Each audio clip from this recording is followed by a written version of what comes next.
It moves.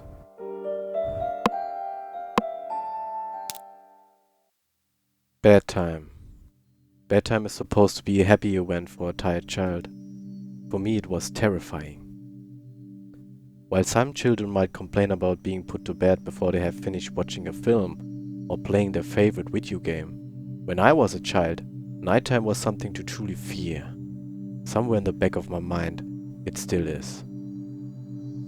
That's me.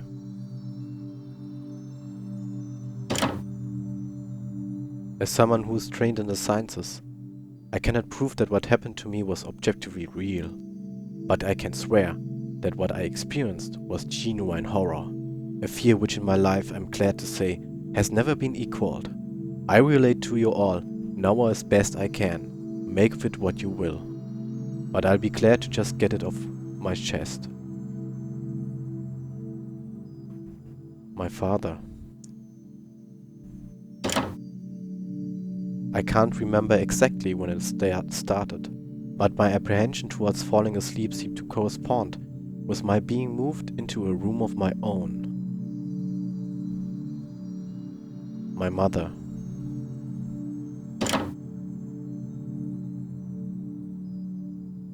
This is my brother's room.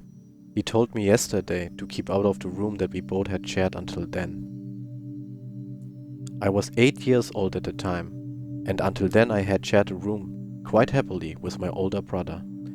As is perfectly understandable for a boy 5 years my senior, my brother eventually wished for a room of his own, and as a result, I was given the room at the back of the house. As my brother was given a new bed, I was given the bunk beds which we used to share. While I was sad about sleeping on my own, I was excited at the thought of being able to sleep in the top bunk, which seemed far more adventurous to me.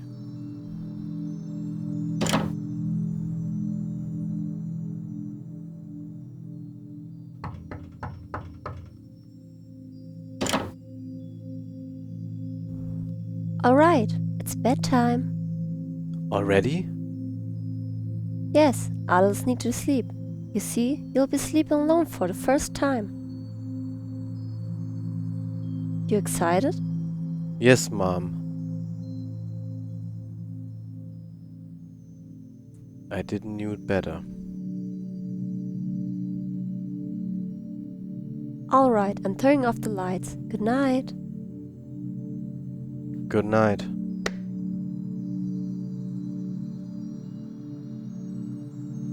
But it wasn't a good night.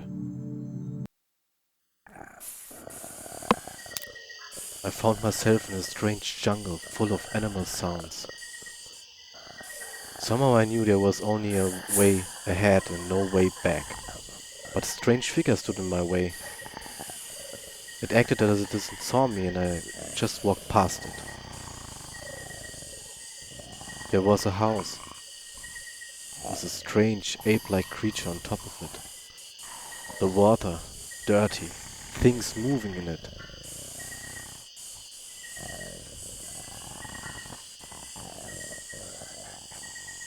I walked into the house and came through a big animal skull.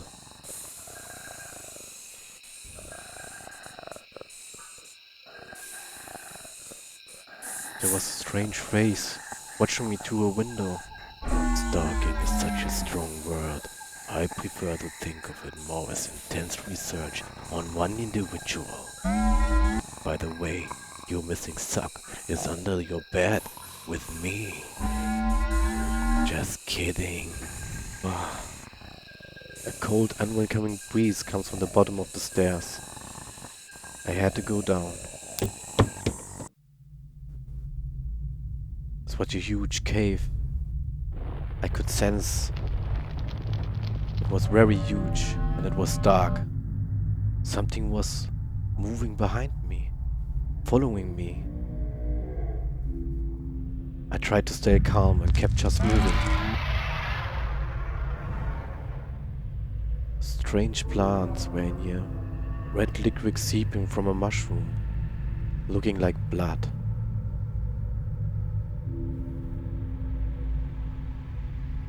I just kept walking on.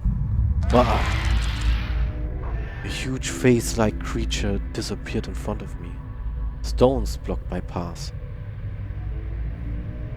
Looked like the game. I stepped on a stone tile and some of them vanished. So this was like a puzzle.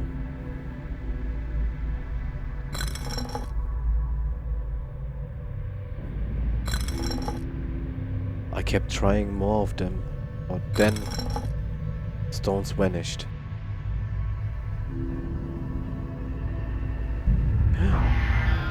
There was it again behind me. I kept walking on, looking for a way out to escape this place. Another of these huge face creatures disappeared and vanished into the darkness. I just kept walking. But my legs, they failed me. I felt weak. I felt as if I couldn't run anymore. And this creature behind me, it closed. It grabbed. It took me. And then I fell.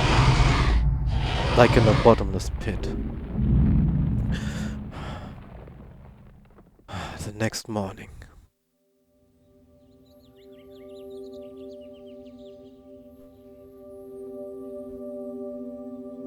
Mom! I had a bad dream! Mom! No one came. So I went to my parents' room to see my mom. Mom, I had a bad dream.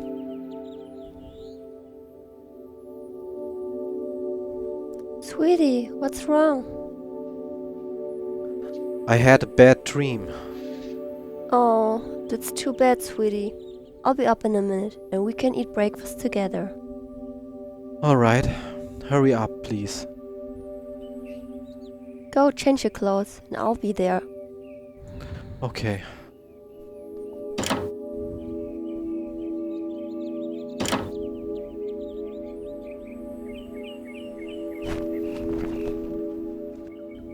And so another day started. It was a day of little importance to our story. I won't bother you with details. The one thing I remember is that even though I played with friends like I always did, I somehow still felt lonely. I didn't enter my new room until later that night. It was time to go to sleep again.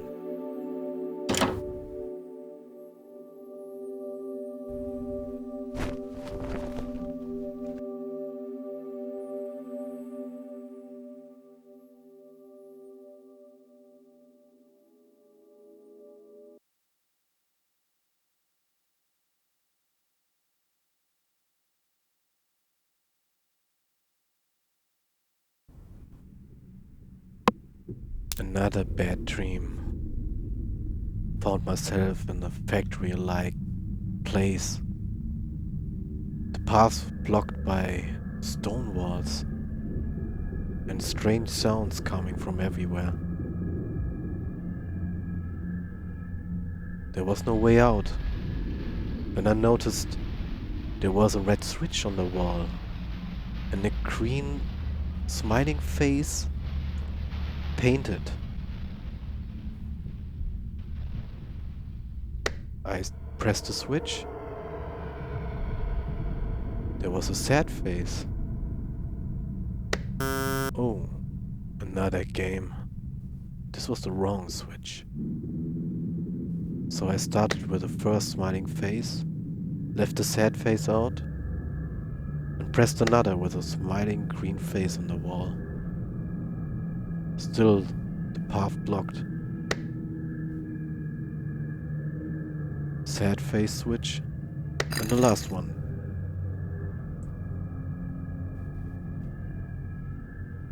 This place put me in a very uneasy, intense state. Anna Corporation, what's that? So where I'm supposed to walk? A ghost in front of me. It gave me a strange, smiling face. I wanted to run, but I knew I had to go on. I have to play by those strange rules. The figure disappeared with the flash in front of my eyes.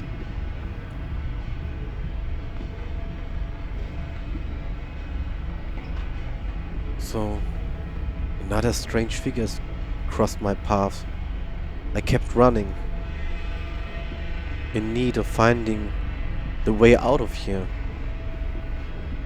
But where is it? Every corner I took looked like the same. This whole place tasted like old dirt and rust. Another of those strange ghosts disappeared in front of me. It smiled, like it was fun, like it was just a big game for them. But my vision blurred, and strangely I kept the vision of this smiling face in front of my eyes. I tried to make it disappear and rubbing my eyes, but it was inside of me. I just kept running and running, touching those strange like creatures with the smiling face. Is this the way I can leave it? When I find them all? I play their game?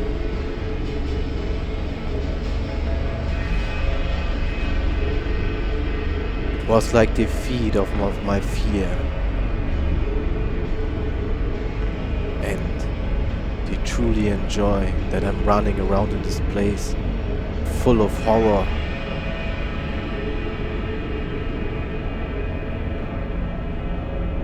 Where was the next one? I want to leave this place. I want to wake up.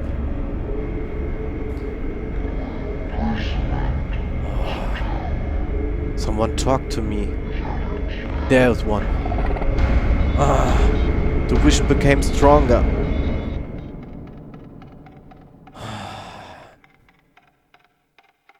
At last.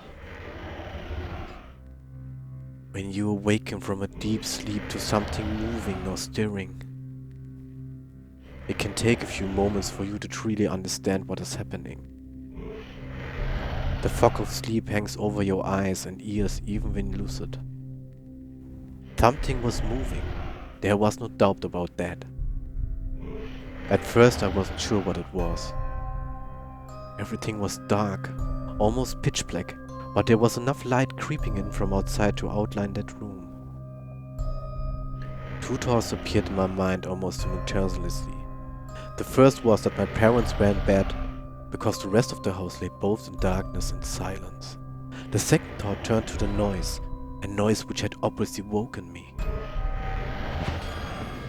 That was it, bed sheets rustling in the dark and someone breathing, as if someone disturbed sleeper was attempting to get all too comfortable in the bottom bunk.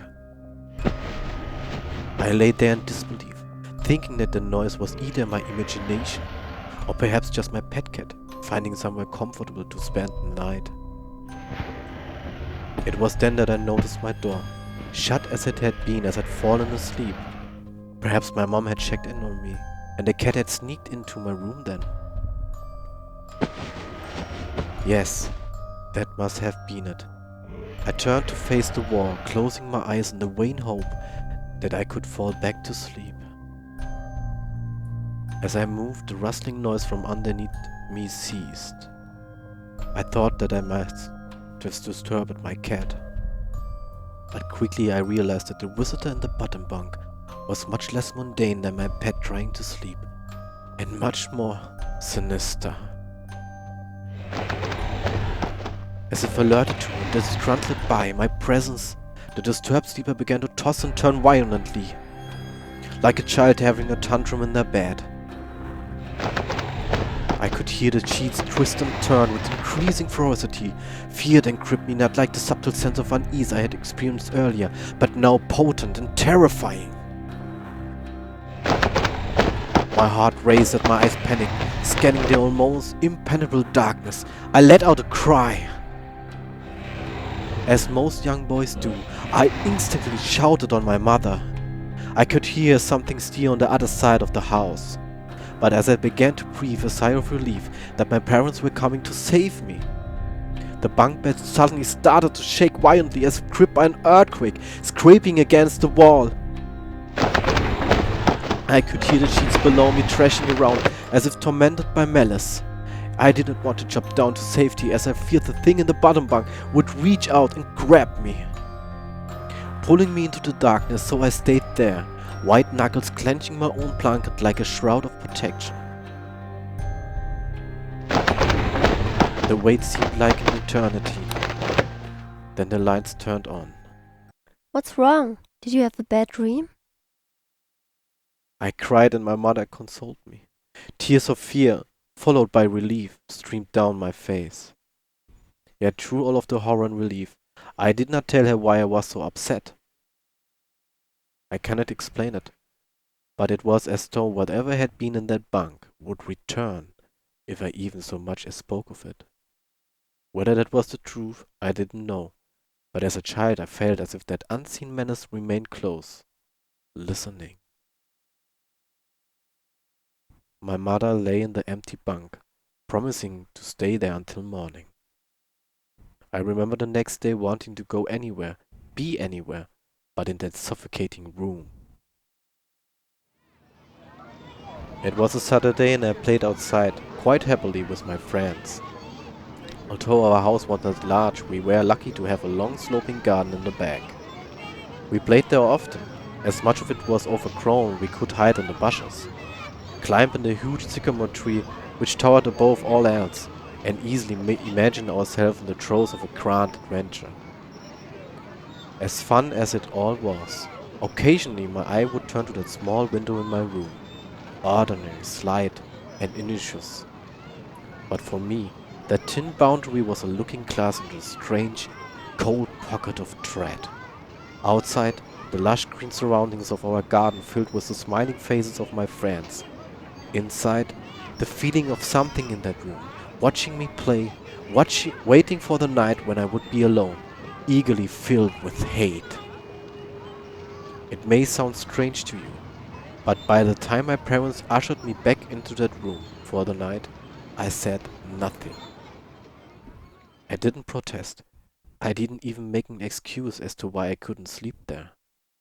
I still felt that the thing would be enraged if I so much as spoke of it. Another night came, full of terror.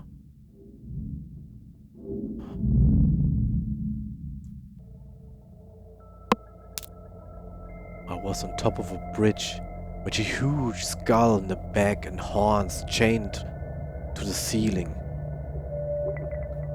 At first I thought it was a dead skull, but each room showed me the same, but the red eyes glowed in the sockets of that skull.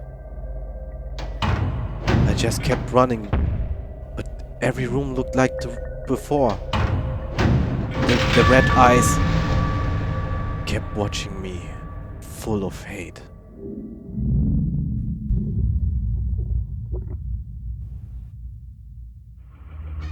The pentagram on the ground, I found myself. Strange sounds came from everywhere. Hello was written in blood on the ground. A candle, like a switch. Should I turn it?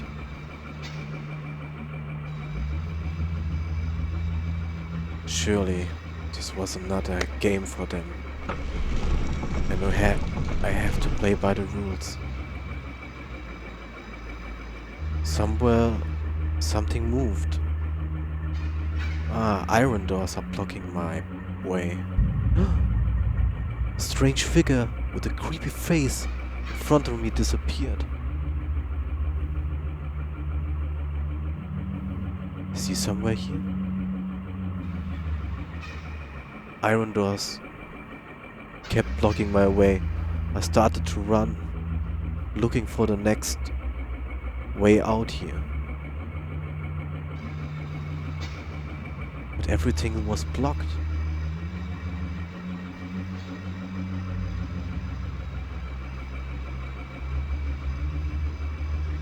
There was no way. Every turn I took, it was the same. I felt like in a maze. Everywhere, iron doors kept blocking my way. So, I guess the candle-like switches must be the key to escape this place. How are you? Was written in blood on the wall and then on the ground where I found the next switch. Another of those iron doors must be raised, opening a path to the next switch. There was a figure. She just stood there.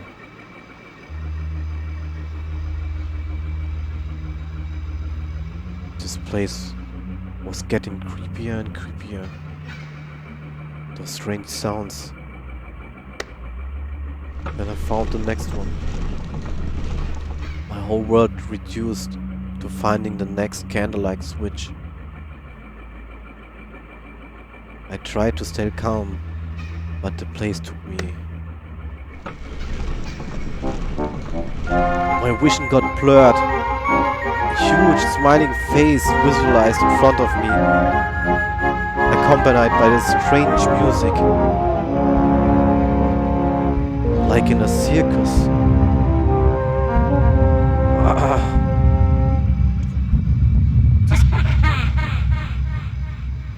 It was laughing at me. Just like the ghost before the first night. It was just a game for them. They had fun when they saw me, running around having fear, looking for my way out. Where was the next damn switch?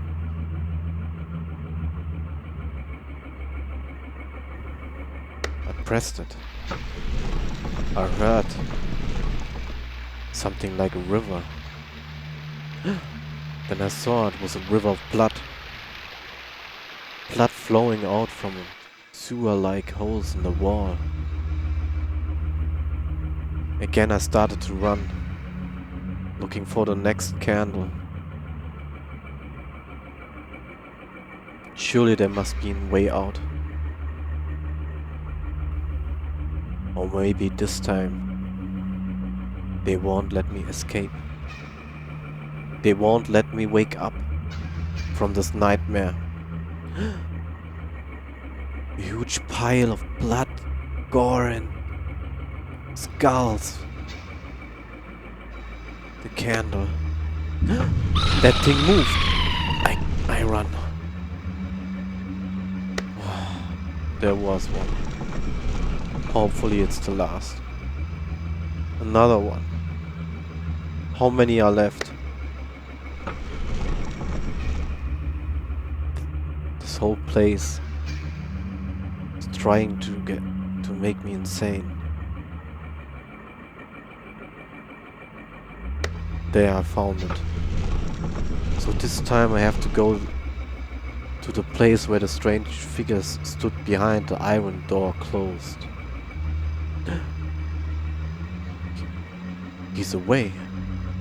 He must be somewhere. Then I heard another strange sound coming from the center. Now there was another pile of that blood and skulls, and a big skull with the red glowing eyes.